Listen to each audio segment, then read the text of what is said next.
ఏది అయినా ట్రై చెయ్యి ఆచి చికెన్ మసాలా. ఆచి చికెన్ మసాలా.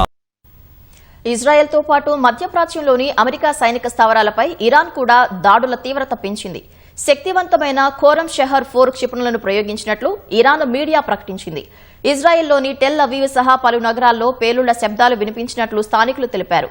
ఇరాన్ దాడులతో కువైట్లోని ఎంబసీని అమెరికా తాత్కాలికంగా మూసివేసింది.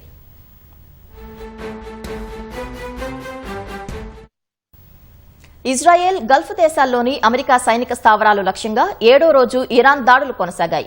ఇజ్రాయెల్లోని టెల్ అవీవ్ సహా పలు నగరాల్లో భారీ పేలుళ్ల శబ్దాలు వినిపించాయి. గగనతల రక్షణ వ్యవస్థలు వాటిని అడ్డుకోవడంతో ఈ శబ్దాలు వచ్చినట్లు ఐడిఎఫ్ తెలిపింది.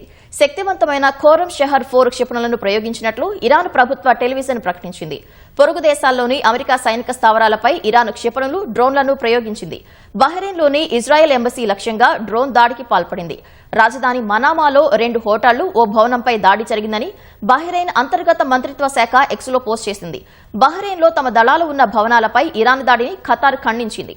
ఈ దాడిలో తమ నావికులు ఎవరూ గాయపడనప్పటికీ అది తమ భద్రత, ప్రాంతీయ స్థిరత్వానికి ముప్పు అని ఖతార్ ఆందోళన వ్యక్తం చేసింది. దోహాలోని అల్ ఉదైద్ వైమానిక స్థావరం లక్ష్యంగా ఇరాన్ 2 బ్యాలిస్టిక్ క్షిపణులను ప్రయోగించగా ఒకదాన్ని అడ్డుకున్నామని ఖతార్ రక్షణ శాఖ ప్రకటించింది.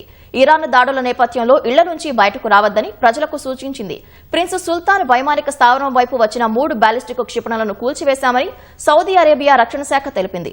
9 బ్యాలిస్టిక్ క్షిపణులు, 109 డ్రోన్లను అడ్డుకున్నట్లు యుఏఈ ప్రకటించింది. మరో 3 డ్రోన్లు తమ భూభాగంలో పడినట్లు తెలిపింది.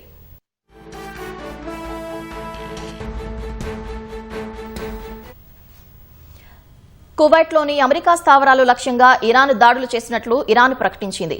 ఈ దాడులు ఇంకా కొనసాగుతాయని హెచ్చరించింది.